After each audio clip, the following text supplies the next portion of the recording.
Hey guys, Matt. The reading of chapter 50 will start at exactly the 5 minute mark. I'm going to do the answers and the results to the big official predictive programming contest featuring Sade and Cherish the Day video. So I'll give the answers again at the end. I just want to tell you what happened to me when I watched the video and some of the process that I went through, and then I'll recap the answers at the end. Again, if you didn't play the predictive programming game, then skip to the 5 minute mark. So I'm watching the video. I like the song Sade, Cherish the Day, and everybody is Sade's on top of the building. First of all, it's immediately about buildings. Okay, she's a close up of the Empire State Building, close up of the Chrysler Building. Okay, and they very quickly, show the World Trade Center. Fine, it's 1993. That's when it was released, 93. Okay, but then it just starts to get a little creepy. It really got creepy for me when it showed the Ryder Truck. It said Go Ryder, the Ryder Truck. And I went, what's the release date of this? Related to the supposed Ryder Truck bombing of the World Trade Center. So is it before or after? So I go over to Wikipedia. The release date for Cherish the Day is 9/11. 9/11. Okay. So it smelled fishy. If you can read the Matrix code, it smelled funny. Watching the video, and I said, "There's things here. This is the way they do things. You can sniff it after a while." So went to Wikipedia, release date 9/11. Okay, here we go. Now it's time to study the video. So, by the way, the World Trade Center quote first bombing, which wasn't real either. That was February of '93. The release date, the U.S. release date for Sade Cherish the Day, September 11th, 1993. So after. Okay, after. It's still creepy. It's not predictive programming for that, but it's still creepy. It's predictive programming for 9/11. So go back and watch it closely. Everybody's looking up for planes. But Matt, she's on top of the building. They're looking up at her plane. Well, yeah, of course, that's what they want. But I'm just telling you, that's what it is. Then they very quickly go to the UN building. Why show that turd of a building? They're featuring buildings. They're featuring the Chrysler Building and the Empire State Building. Then they go to the World Trade Center. I'm like, fine, okay. But then a 1 second shot of Building 7 after? Why go to Building 7? Nobody knows what it is. It's a huge building, but it's not a marquee building in New York. Never was. Why show 7? Really? Okay. Then you have the really got my attention, other than the Ryder Truck, was a helicopter simulated slamming into a building. They show a helicopter flying low, and as it kind of touches a building, the camera shakes very violently, very quickly. It's only about a 2 second or 3 second shot. Helicopter flying low over the water, and all of a sudden, as it's all blurry, appears to go into a building. It almost happens quickly, and then there's a huge camera shake, which obviously to me, it kind of simulates impact. I think. And when you see that or go watch it, you'll agree with me 100%. Why shake the camera like that? Then you have the name itself. I mean, she's up on top of these buildings doing some sort of weird ritual to the 9/11 day that's coming. With all this, guys, that's the way I interpret it. It seems obvious. Now, is Sade in on it? No, she doesn't know what she's doing. She's a useful idiot up there. She doesn't probably even know how to play that guitar. But Cherish the Day, I didn't really break the lyrics down. Greg was like, the title itself, Cherish the Day. Yeah, here it comes, right? They operate so far in advance. Matt, they were excited about 9/11 in 1993. They were excited about 9/11 when they built the thing in '68. They knew it would be coming down on that day. So at the end, though, you also have somebody, there was a white guy they panned by, who's basically... he looks like the Faust representation of Mephistopheles, the demon from the old German lore Faust. He's dressed with the mustache that kind of curves up, and there's a certain way of portraying this demon, Mephistopheles. And why would you have a character that has this weird a beard and mustache shaved in such a certain way? To me, that's obvious reference, but I could be wrong about some of these. I guess I could be wrong about all of it, but I don't think so. And then at the very end, when she's sitting on her cube, there's a tiny plane. If you have to be it's very hard to see. where they depict the World Trade Centers, anybody that just tuned in, I'll get to the chapter reading in just a moment. I'm almost done.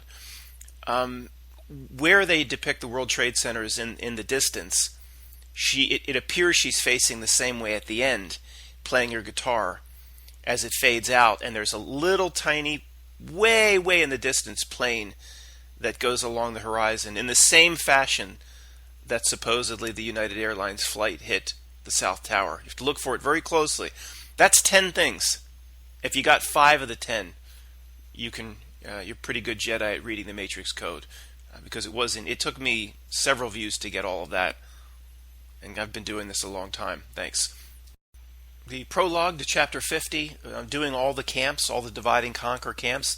The only one I got to in the last video was their old standby, their old faithful, was race. The entire system is set up to divide us, slice us, and dice us, and put us into camps. This chapter should be able to cover LGBTQA and all the other camps that the system slices and dices us into. Every time they slice us and dice us, we lose power, and it's just a very obvious divide and conquer strategy that people around us can't really even understand is going on. They just run out and do their stupid marches and run around with their stupid signs. So let me just get in. We did race. That's the biggie. Let's get into all the other camps. Camp 2, your politics. The system, of course, wants us fighting with family members and friends over politics all day long. If you decide to really hate somebody because they love Trump or loved Obama, well, that's the brass ring for the system. Don't give it what it wants. Think how polarizing the ringleaders of this game show are. The political, disgusting game show.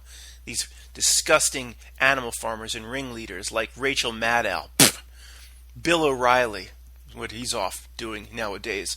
It's all, whatever happened to him, all part of the script.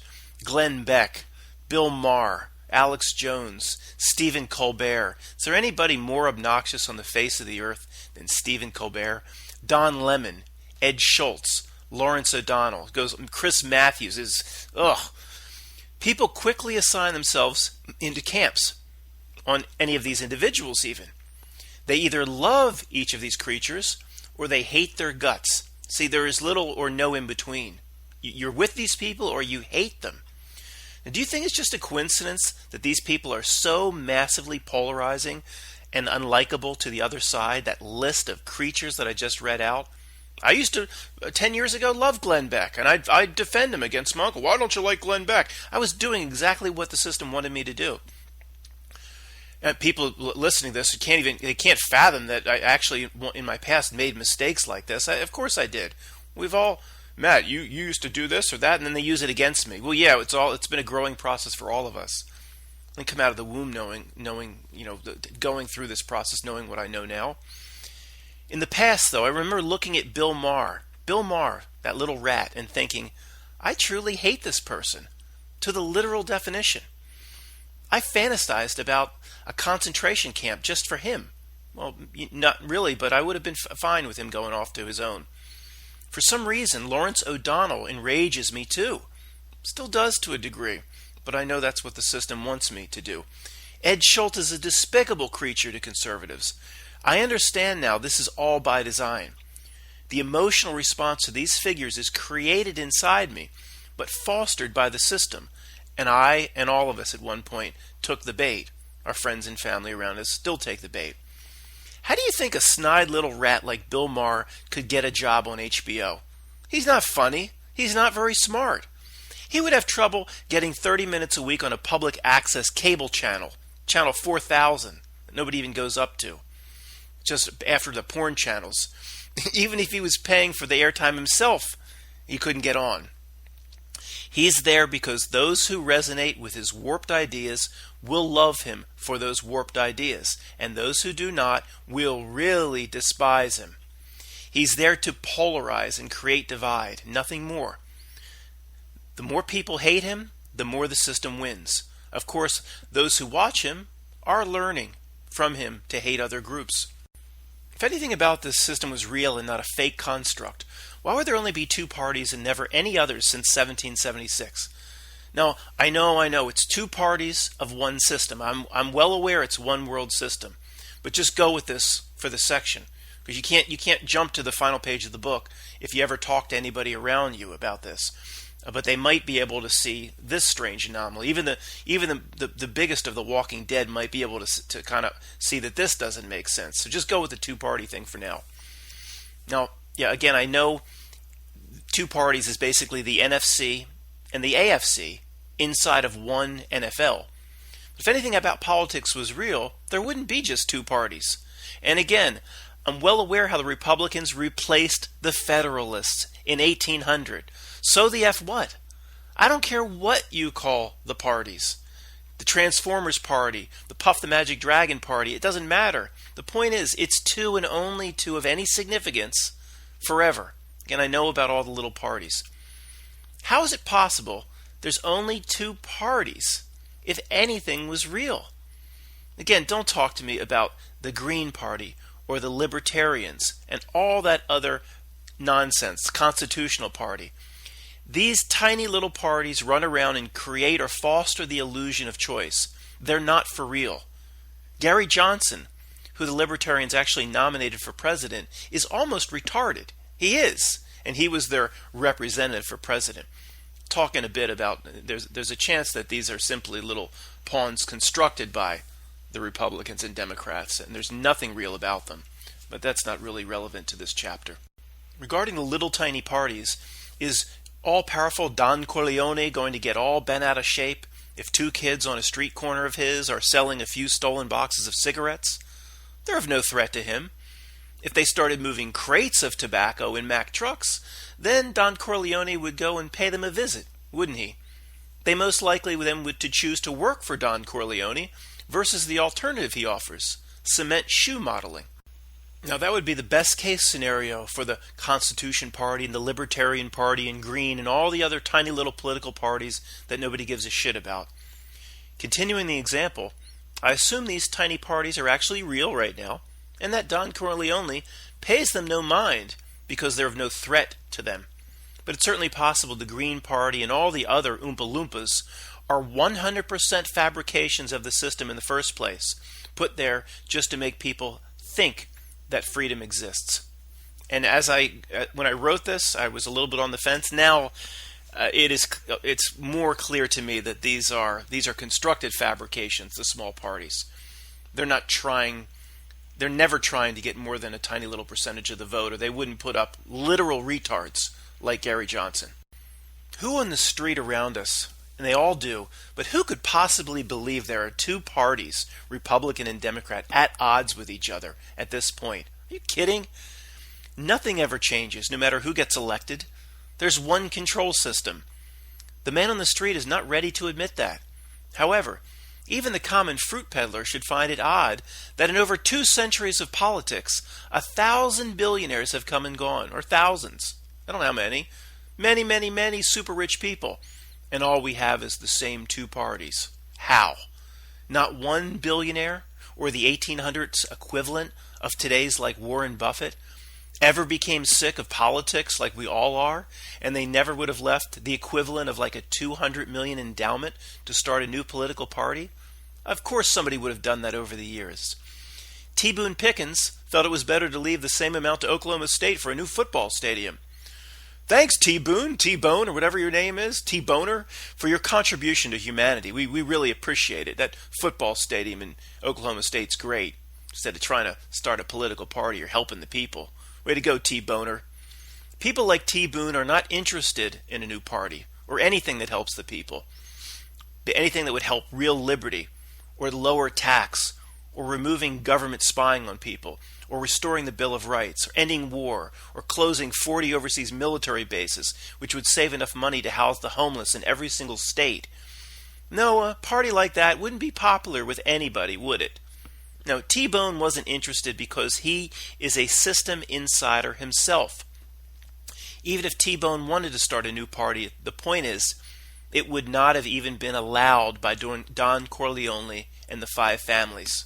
Nobody's allowed to start a legitimate alternative. Impossible. At some point, some rich guy probably did try to start a new party. Probably happened. He tried, or she tried, and they probably ended up trying on cement shoes. Camp number 3, I call Camp Joel Osteen, or religion itself. Now, if you have a personal faith, that's not what I'm talking about here. I'm talking about the massive infrastructure behind religion, like the Vatican, okay? Which is part of the system.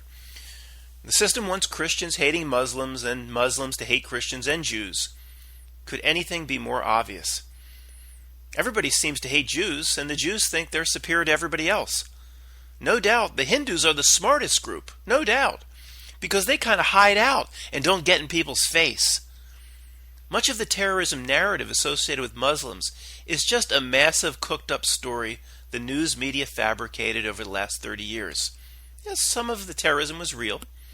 If you lived in cell block Gaza, or you lived in cell block West Bank, you probably would want to blow shit up yourself too. However, most terrorist events that involve Westerners and make big headlines in the news are fake.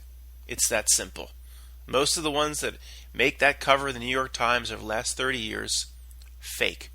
ISIS was funded and created by the United States government to take out Gaddafi.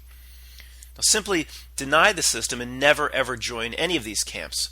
Stop hating those in other camps in religions. That's exactly what they want us to do. Who would think they need a middleman to find God?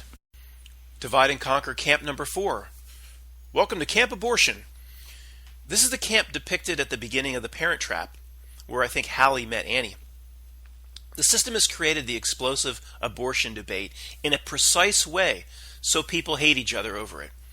If we had a loving, caring government actually set up to benefit the people, there would already be some sort of a compromise on both sides. Certain states would do things different than other states.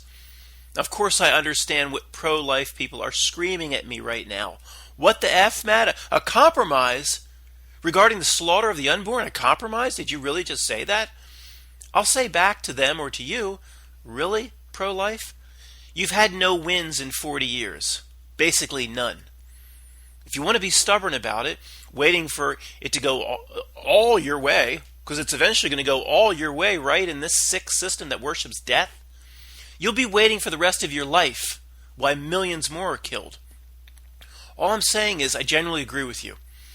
And the ease at which an abortion can be carried out is a brutal state of affairs that exists. If the government was actually by and for the people, it would be much better for pro-life than it is today. Remember, I don't really think votes matter. So what do you hope to achieve, and how will you achieve it? By participating in the rigged elections? The next election cycle, you'll get them next time? Like a lot of my family members think? We'll get them next time, and then we'll change those abortion laws. The key elections that would sway major policy in this country are rigged. And the entire system has become a death cult. Abortion ain't going anywhere. Look who's behind it. If anything about the political system was real, though, there would have been some sort of compromise by now. There would be many, many more funded programs that offer abortion as a last resort instead of a first option. Again, states would be doing things differently. Yes, Planned Parenthood is an abortion factory. Of course, they're going to lead with women's health, and they provide those services. But that's secondary to what they're there to do. Okay? If any part of this democracy was real, there would be prohibition on late-term abortion in most states. But because we're run by a death cult, there isn't. The laws of some states would be far different than in other states. 14-year-old girls would not be able to buy the morning after abortion pill without parental consent in states other than California. That's to be expected in alien territories like California. Some sort of compromise would have been reached in this political system. If the system is anything that looks like what our textbooks told us, it's not. It's a dictatorship inside a democracy Halloween costume. It wants people in camps hating those in rival camps. And abortion is used as their silver bullet to stir the shit up. By the way, the system will always allow abortion because they're in love with death. So go ahead, pro-life, get out there and campaign forever for the next round of candidates. We'll finally change things in the next election, sure. They want you believing you're just a few elections away from finally getting what you want. Winning with that strategy is like looking for Chuck Norris at a gay pride parade. Tap your inner knowing for once, pro-life. You think winning elections is going to get it done for you someday when the entire system infrastructure was built by a death cult? As a sidebar conversation, it's always fascinating to examine how 14-year-old girls are allowed to buy the morning after pill without parental consent.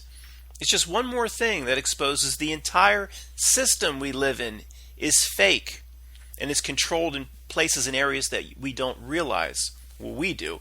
The walking dead around us don't have any idea where this control structure comes from, where it spawns, not puppet morons elected to the House of Representatives.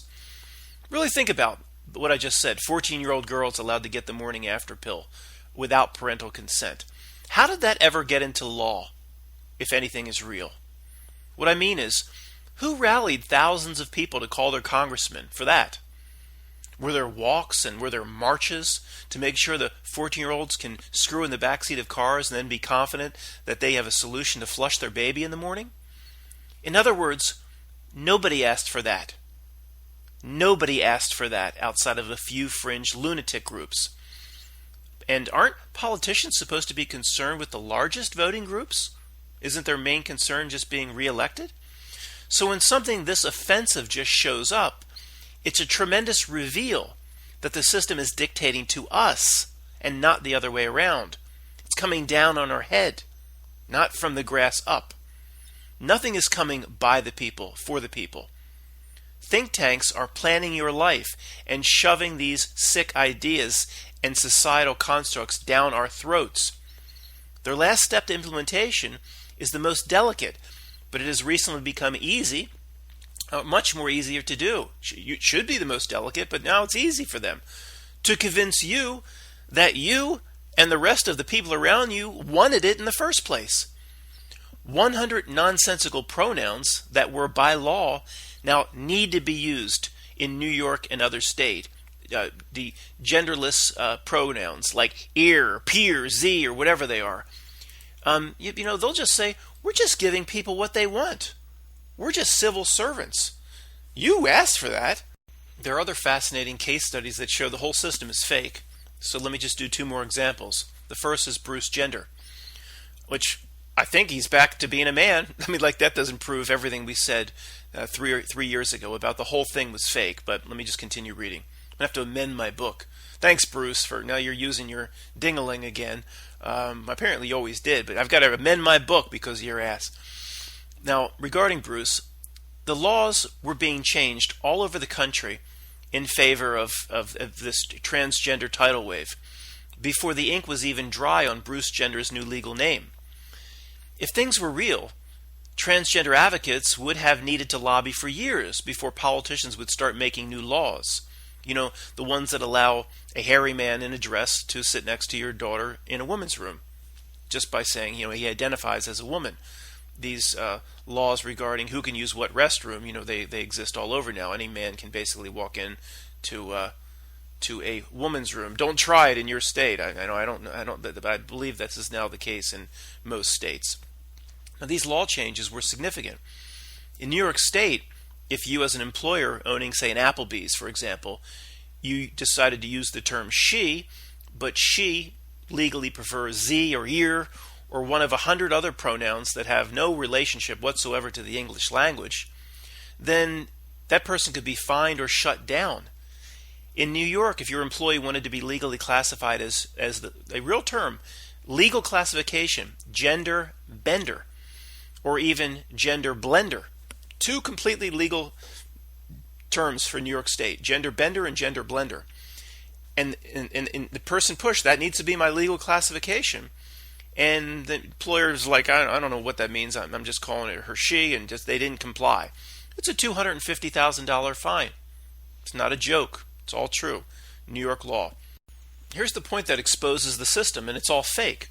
These two topics, or everything I've just talked about, are not popular with the voting base.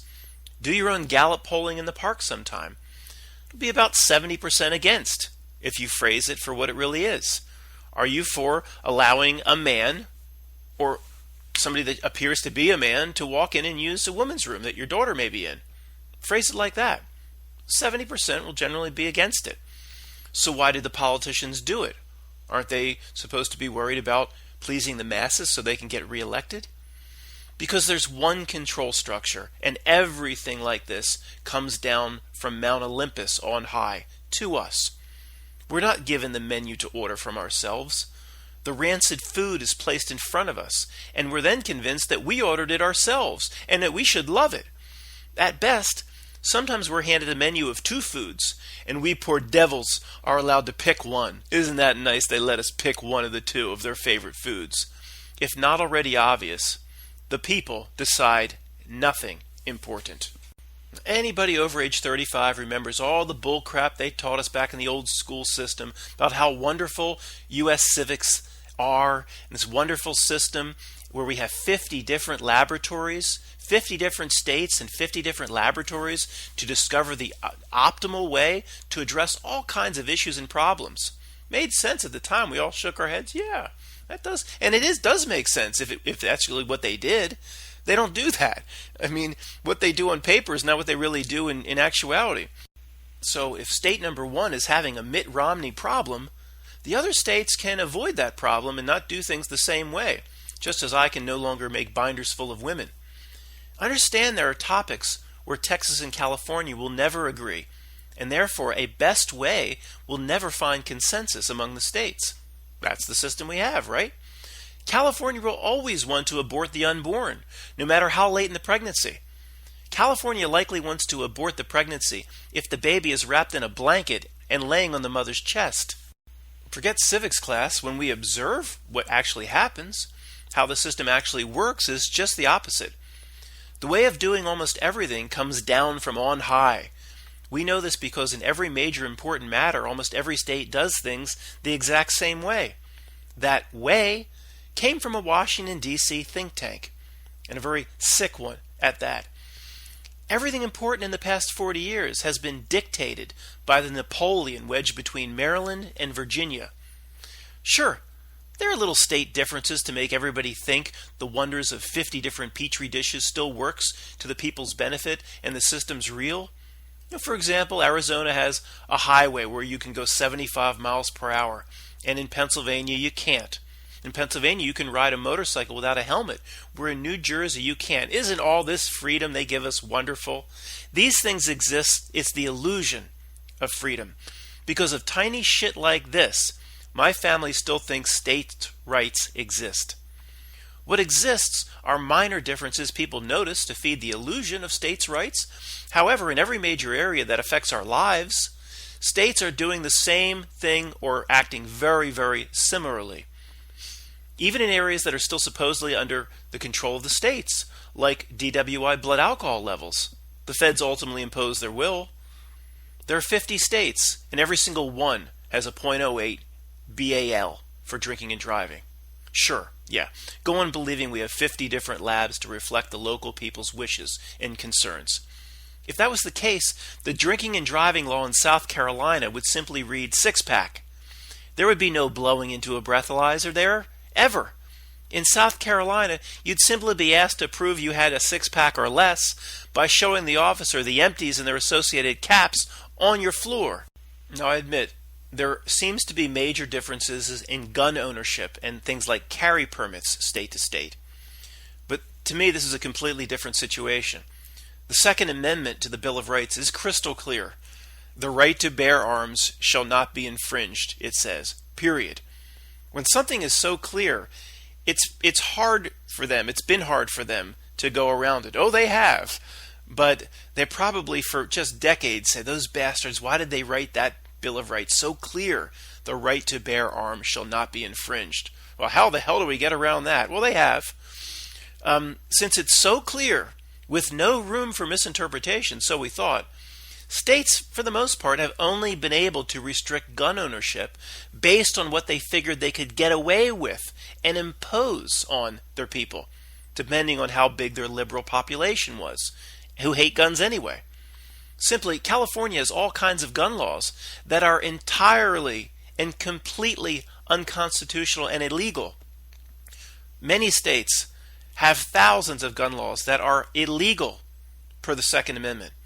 California chooses not to apply those laws to the standard of what the Bill of Rights dictates it should. But let's face it, the Bill of Rights Constitution doesn't exist anymore anyway. And the last thing here, I don't watch the news anymore, but I hear there's some abortion laws that are being put through, very restrictive abortion laws a state has adopted.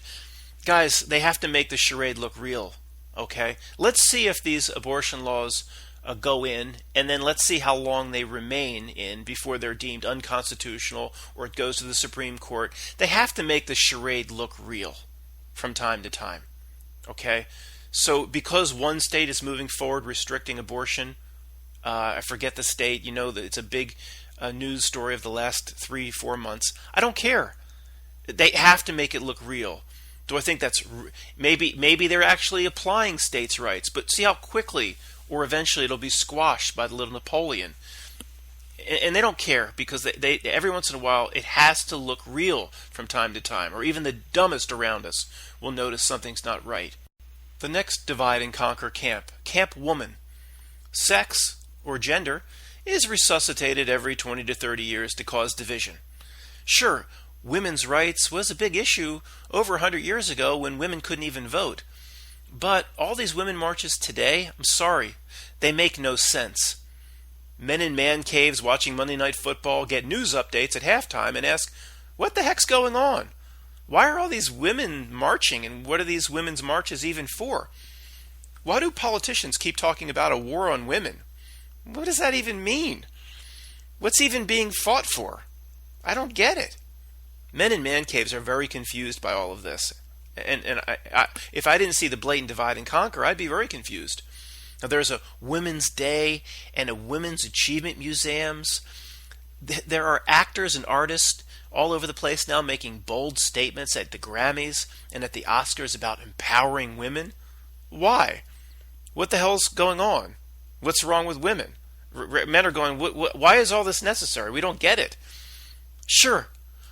I mean, the board of directors at most big, giant, massive corporations like Exxon is 80 to 90% men. No doubt the old boys club still exists at the highest levels. So what? It's almost extinct at any other level. Augusta National Golf Club, home of the masturbators, they won't accept me either. Okay, they just accepted Condoleezza Rice, and so what? If these tiny little elite are just all men, oh, so what? What's 99% of the rest of the society doing? Go protest the masters that they should let more people in than Condi Rice. But don't do giant women's marches that there's some major problems across the entire country. You know, I don't expect to hobnob with the effed up upper echelon. Actually, at this point, I don't ever expect to get a job again. Hey, women's marches, let's look and see how powerful men are in 2019. The society is bred to hate old white men. Who cares if they hold on to their boardrooms and their power for another 10 or 20 years? It's a legacy of time long past, and the controllers at the very top are going to do what they want to do anyway. The $150,000 middle management jobs at corporations are now an equal mix of men and women across the board in almost every industry. In the recession of 1992, when I graduated Penn State, women got about 70% of the top jobs. It was a major recession in 1992. 70% of the top jobs women got. This is 92. I know that. I was there, okay? I was summa cum laude, 8-semester dean's list, and all I could get was a assistant manager job opening and closing a local electronics store called Silo, where they had these shifts called hammer shifts that were with your commute. You had to do 2 a week, were 12 hours a day at an electronics store. Horrible. It was the women that got the jobs at Exxon and some of the corporations that came to Penn State. Okay, I was there. People are here from all sorts of different backgrounds, and likely my days in any corporation are long gone and done. But my friend Pam, who I've talked about, she is a child of the Matrix, but I watch her cats and things like that, and we help each other out.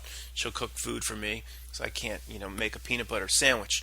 But she's worked for Pfizer, Merck, Wyeth, and I think one other. And again, 70% of the middle management around her, and almost everybody she's direct reported to, but one, all women. These are jobs that pay 200 to 250,000.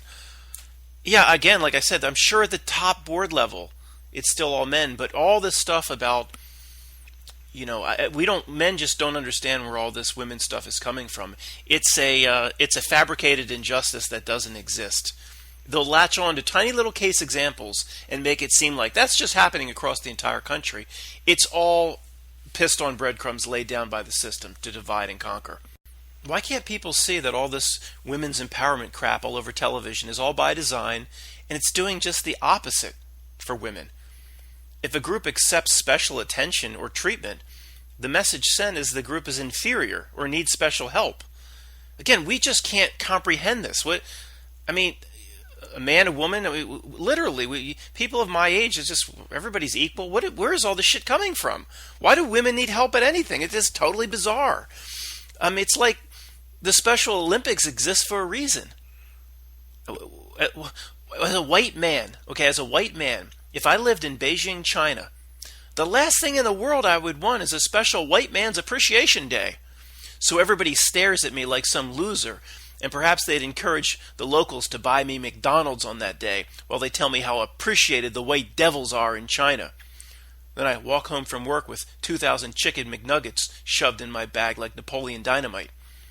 However, most women, not people here, but women in general, they fall into this trap that these marches are good things, and some actress saying something about women's empowerment on the Oscars is a good thing. It's not a good thing. It doesn't make any sense. This stuff is planned out by puppet masters on high years in advance. I'm talking to the newbie that might read my book in the next line that says, stop falling for it. Obviously, the old guard doesn't fall for it. Did Obama voters in 2012 really think that white men were waging a war on white women, led by Mitt Romney? Unbelievably, they recycled that actor, Mitt Romney, back for 2 fake elections. What the hell did that even mean? Do you remember this shit during the election, this war on women stuff? People were like, what does that even mean? The script was pathetic, and still the people believed it. Remember when Mitt Romney said something like during the debates, I love women. I had binders full of women to look through before I hired somebody. What? No one would slip and say that during a presidential debate. It was all planned. He was an actor delivering a line. It was all fake. He said it on purpose, part of a script. Now, think about it. Romney's IQ is off the charts. He doesn't make mistakes like that. Okay, he's a rather accomplished public speaker. This was done on purpose to actually push the ridiculous war on women narrative. What are you saying, Matt? The election wasn't real? Yeah, duh. How long you been listening? Think about it. If you were in that presidential debate yourself, you're not even a public speaker, right? You never ran for office. You and me, just regular people. Is there any way in the world you, listening, would be dumb enough to say something like that, considering the tinderbox of what was going on in this country with this war on women bullcrap? Would you ever have a response if you were in the debate against Obama of, I have binders full of women? He may as well have said he's got a bunch of women bound up in the closet at Bain Capital, and he flips through the binders, not for promotions, but for kinky sex acts. If asked about diversity, Mitt may as well have said he provides basketball courts and free chicken to his appreciated black people. Okay, you would never ever say binders full of women in that situation.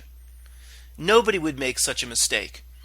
Cuba Gooding as the real radio wouldn't have said that. What the hell does that even mean? You think Romney actually had a binder full of women? Were there naked centerfolds of a few of them in the middle of the binder? Of course he didn't have a binder full of women, so he would never have even said it. He didn't exist. He's twice as smart as you and I in speaking in front of a few 100 million people. So there's only one explanation. I know I'm being redundant, but not everybody listening to this is going to be in the old guard. We wear veils that are just huge veils that need to come down. This was on purpose, following a script. Now get this happened to me. The next day, after that debate at lunch, went into this place that served sandwiches, salads. The professional women came in, sat right down next to me, and they were talking about what Mitt said. I listened to it. They were talking about Mitt, talking about his binders full of women. So were a few million people that day talking about it? You better believe they were. That was exactly what they wanted. Worked out perfectly for them. It's all an act.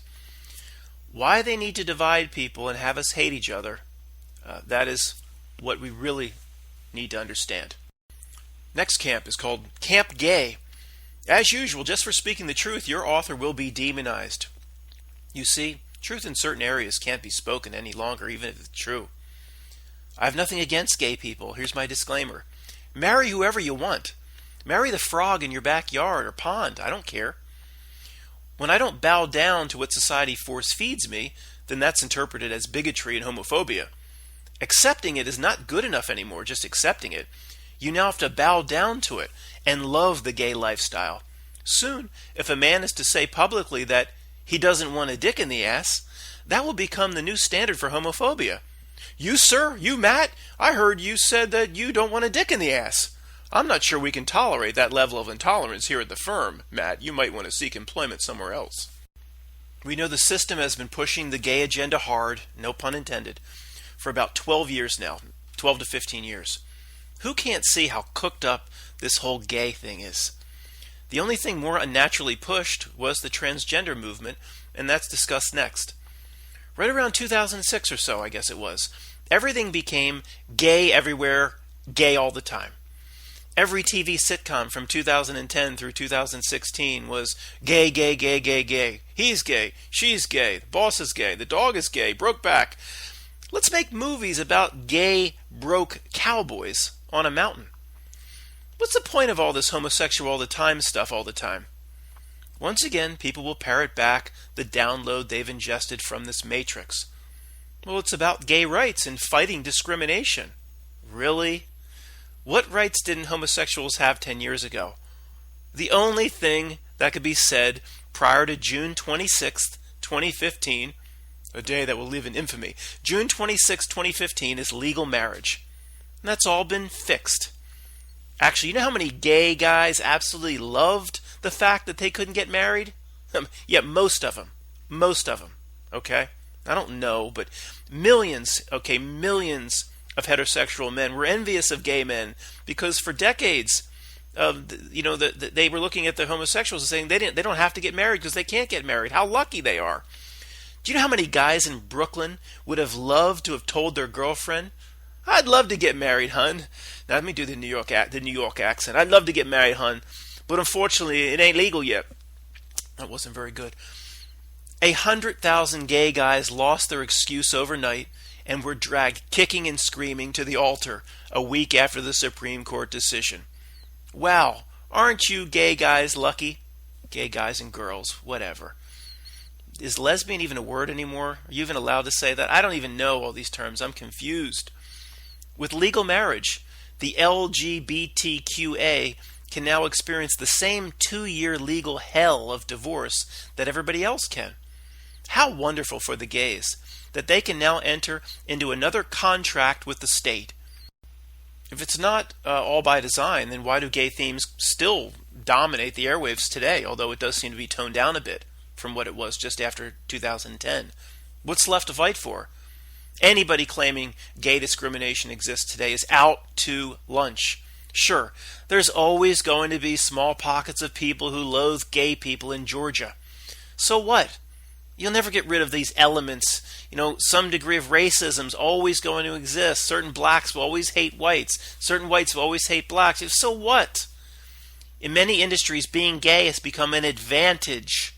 And I'm not just talking about fashion shows and hairstyling. The current online job application for working at Goldman Sachs actually asks the applicant to choose their sexual orientation from a drop-down box. Can you believe that? Can you believe that? Most job applications at big corporations do not ask that. Goldman Sachs does. I don't even see how that's legal, but I'm not sure any laws don't even exist today the way we think they do. They simply laws that benefit the system itself. But it was shocking when I saw that. Now, the list of options you can pick is far longer than just gay or straight, it's just beyond the regular terms. Then Goldman Sachs asked if you consider yourself to be transgender in the next box. What? This isn't a joke. Again, I don't know how they can legally even do this. Now, why do you think Goldman Sachs asked that? Do you think a master of the system like Goldman Sachs is looking to do away with their gay and transgender applicants? Is that what the question's for? To screen them out and get rid of them before they apply? No, in this society, we know it's just the opposite. They're looking to do away with straight white guys because that's perfectly allowed and quite legal. If you select gay and transgender, you're likely fast-tracked for the job. Now, I'd be apt to lie and get the big stockbroker job. Just lie and select both if I were applying. But I'd be pretty afraid of the after-work parties and what would be expected of me. Hey, Matt, come over here. I've had a few whiskey sours. Come over here. I got your job application right here, and look what you put on it. Would you like to go into the broom closet with me? Now, every single time that I selected white on a job application, I had to pull that drop-down box. Everything's supposed to be equal, and there's no such thing as skin color, and that's what they preach over here. But then over here, you have to say you're white, and on the job application, there's a drop-down box to see if you're Latino.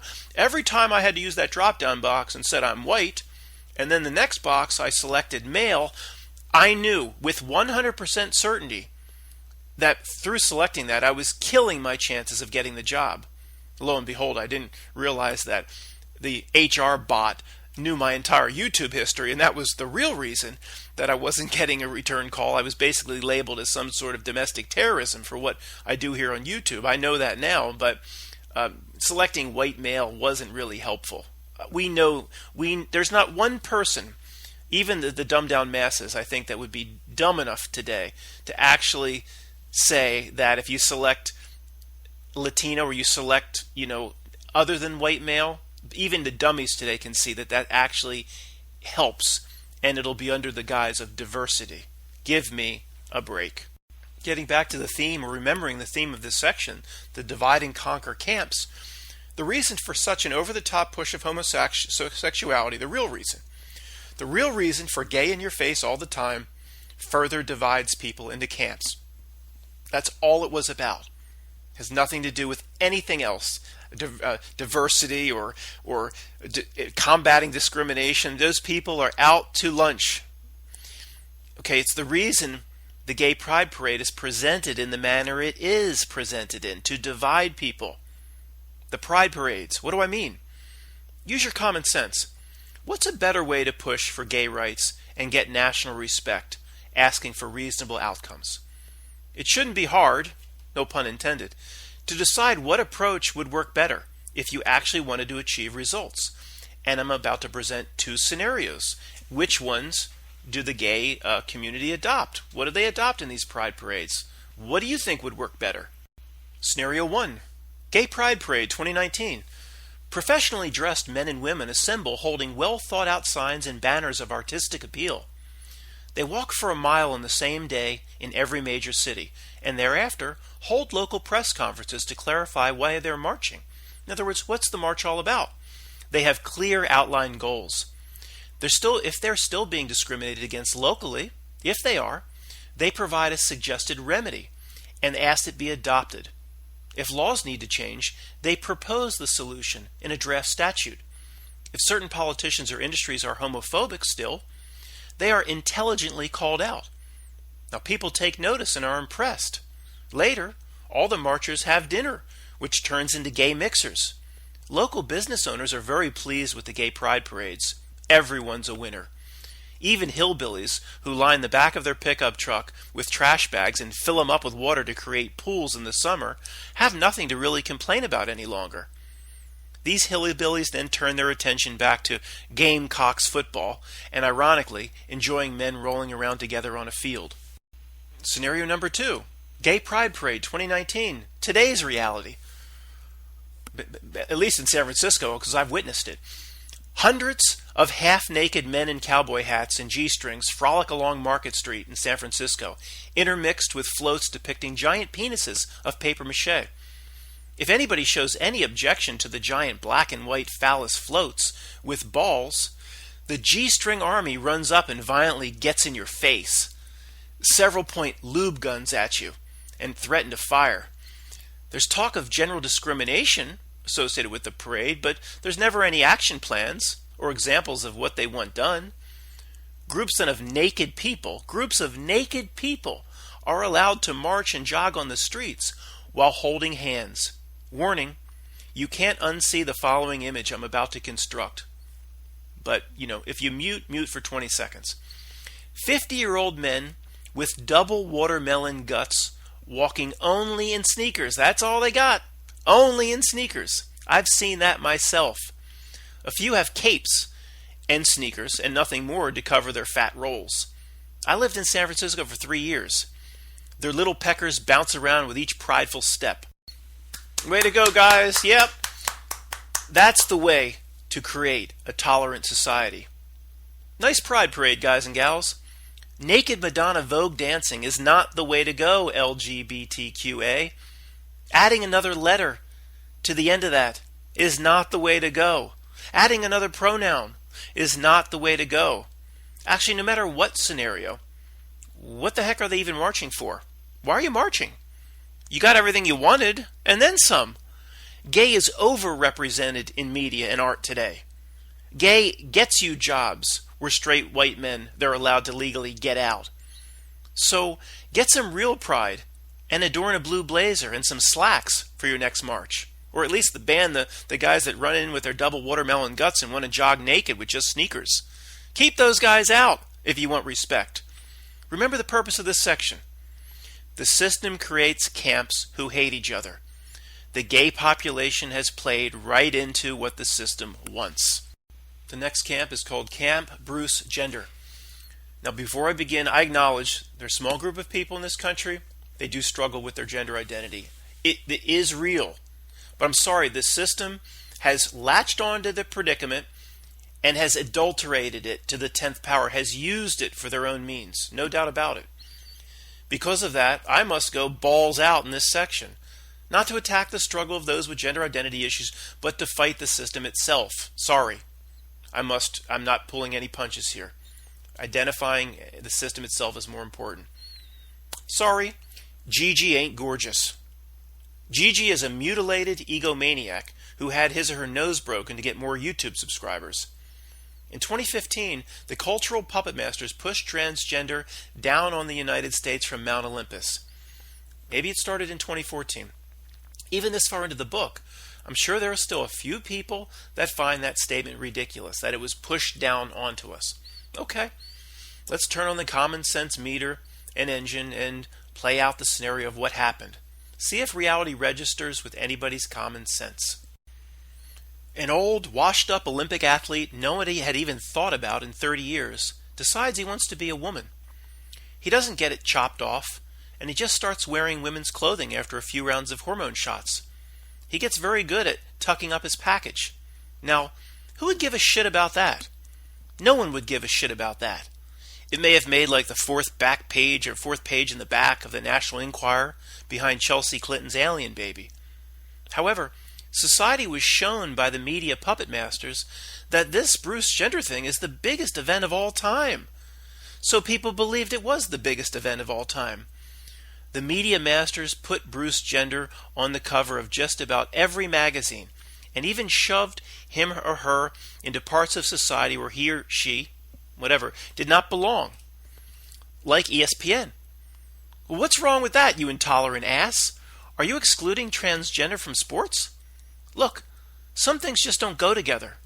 Would it be appropriate to see third graders selling Girl Scout cookies inside the annual pornography awards while Dirk Diggler was giving his acceptance speech? No. Bruce Gender becoming a woman does not belong on ESPN, just like a TV show on how to weld fenders and replace struts doesn't belong on Oprah's TV network OWN, which is the New World Order backwards. When Bruce Gender took the stage at ESPN's ESPY Awards, the SP took the stage at the ESPYs to receive the Courage Award, tough football players stood and clapped. It should have been clear to all but the most brain dead around us that this charade was not for real. Bruce Jenner becoming a woman did not become the biggest story in the world organically. Instead, it's something the cultural puppet masters force-fed on us from Mount Olympus. Why'd they do it? I know a lot of people reading this book or listening now are desperate for the answers about why they did it and understanding the system motivations. Understanding why these sorts of things are crafted. Now, there are various theories. I'm not sure why it was so important to push the transgender at this time in our history. I can, again, read the Matrix Code. I'm not always correct at interpreting it. I do know one thing. When it seems obvious, it's not obvious. So saying that every action the controllers take is because of their love of Satan or their love of Baphomet, that's just a scripted response. It's not accurate. Okay? It's a simple knee-jerk reaction that they want from you. You know, the top of the pyramid, they're just all Satanists. That's what they want. That's first grade. That's looking around one corner. It's far more complicated than that. You will understand their intentions better when we're done here. I do know that all of this creates another camp, which is the purpose of this section, and another camp further divides and conquers all of us. This society's purpose is to divide humanity. I didn't even discuss hundreds of other camps I could have discussed, pro-gun or anti-vax and all the others. This control structure doesn't want people loving their neighbor. They don't want people working toward self-sufficiency. They don't want you to be able to wipe your ass without a government fold. Remember Elaine? Can I borrow a fold under the stall? So if you don't like the way things are, simply learn to read the Matrix Code for yourself, identify the drugs the system is pushing, and never take them. Learn to see the fake events, the fake news stories, and give them no time or attention. Don't put yourself in a camp or run out to protest what they tell you to protest, ever. Isn't it amazing, though, that the so-called smartest people, the smartest people around us and in our family, these are the ones running around to participate in another march. They're only the smartest people around us and among us using society's own grading system of who has the most college degrees, what's your job title, how many vacation homes do you own. These people have no inner knowing or gnosis for the most part. I don't care how religious they are, the so-called winners in life are spiritually dead. Generally, people who said F this and left high school in 11th grade are usually far more open-minded and spiritual. Now, don't take this the wrong way. There's people listening to this that work at a corporation, or there could be even lawyers that are here. I can't imagine. But you're a rare exception. Oh, obviously. Look around your water cooler. These people that get into certain elements of society they're called the winning track. They're winning the rat race. Do you want to? If it's a rat race, do you want to win? I don't. If it's called a rat race, I want to avoid it. But look around your water cooler. People are dead. You're a rare exception if you're here in one of those situations. Critical point needs to be reiterated every so often. It's a bit redundant for the old guard that's heard it a million times. Don't get angry at the system. Don't get angry or pissed when you can read the Matrix Code and you can finally see the slave system that's been constructed all around us. Many, quote, patriot groups, they don't see most things presented in this book, but they do generally observe that the federal government has grown into a fat Jabba the Hutt that destroys rights. So the patriot groups and militia groups, they threaten to take up arms and eventually they're going to fight the system. They believe the government will come for them someday or try to take their guns, and potentially they'll be placed into Walmart FEMA prisons. The controllers spread this fear. They want this sort of fear spread. They want these sort of groups to form. They want the negative emotion and anger. They want people hating itself. Sure, the system puts itself out to be hated. Of course they want that. They would like nothing more than a little armed uprising of militia groups. It would instantly give them the ability to pass 1,000 more laws and take guns from everybody, like President Snow in the Hunger Games. Since they may not get that, then they want you pissed at them all the time. It's likely something somewhere feeds off our negative emotion and sucks up our low-frequency resonance. literal sustenance. That's why they're always looking to whip up millions into a fearful and hateful state. Fox News has been their star for decades in doing this. The scandals involving women and Roger Ailes and Bill O'Reilly, I don't believe it for a second. Unlike demonic billionaires like Warren Buffett, some people actually maybe want to spend their money and retire and just kind of go off into the pasture. I think these guys wanted to exit the main stage. And to do that, of course, they needed to be humiliated. That's kind of how this works, this system, doesn't it? They needed to be humiliated. Oh, they're just all, Roger Ailes and guys that make millions and millions of dollars a year. They just have to, sexually harass their own employees. They can't go get women elsewhere. It's all fake. Are you kidding me? I don't know why they do it, why these humiliation rituals have to take place. I don't want to understand it, but I can smell it. I can read the Matrix code when it's so pathetically presented before me. Now, Roger Ailes or Bill O'Reilly, you just think about these types of creatures, that humongous pawns, major players in the system. Do either of these people like them, still hold any life essence or spirit? Is there anything inside them? It's debatable. It's iffy. I don't know. MSNBC, like Fox, it does the same thing to the dummies on the other side and serves up a cast of monsters loved by liberals but hated by everybody else. You know what I think about Lawrence O'Donnell. A plant feeds off direct energy in the form of sunlight. We must draw our energy from food. Many smart people believe that controlling entities actually feed off a different type of energy directly: negative emotion, frequency, and negative resonance.